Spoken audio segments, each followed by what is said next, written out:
الحجاج الثقفي معروف بانه من اكثر الظلمه والطغاة اللي دازوا في التاريخ. من نهار عينوا عبد الملك بن مروان امير على العراق وهو مدوز على اله الظلم والتنكيل. واحد من الناس اللي تعرضوا للظلم ديالو سميتو عامر. ملي مات الحجاج، هذا عامر كان كيمشي كيدق في الباب ديال القصر، يجاوبوا الحارس ديال القصر تيقول له شنو بغيتي؟ يقول له بغيت الحجاج بين تلاقى معاه. تيقول له الحجاج راه مات عامر.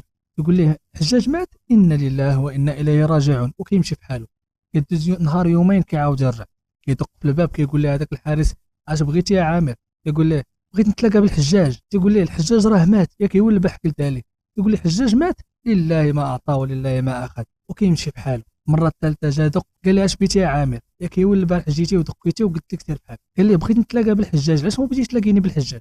قال ليه راه قلت لك الحجاج راه مات، بغيتي سير للروضه. قال لي الحجاج مات، لا اله الا الله، ومشى في حاله. هذاك الحارس طلع عليه الدم، قال والله هذا المره وجا حتى نشنق عليه حتى نعرف اش تحت راسه. جا هذاك المره اخرى وهو يدق ويخرج الحارس ويشنق عليه. قال ليه دابا غتقول لي علاش كل ساعه كتجي عندي ولا غندخلك عند امير الحرس تدخلك للحبس؟ قال ليه انا غنقول لك، يطلق مني. انا من نهار جيت النهار الاول وانا عرفت انه الحجاج مات، ولكن ملي كنجي كندق عليك وكتقول لي الحجاج راه مات عامر كيرتاح قلبي، وكنتهنى من هذاك الظلم اللي كان عليا، وكنعرف انه عند الله وغيشد لي حقي. المستفاد من القصه انه الظالم اللي كيموت كيرتاح منه الانس والجن والشجر والحجر وكاع الكائنات الحيه اللي على الارض. الرسول صلى الله عليه وسلم كان ملي كيسمع شي خبر ديال شي ظالم مات يقول لاصحابه مستراح منه. استودعكم الله.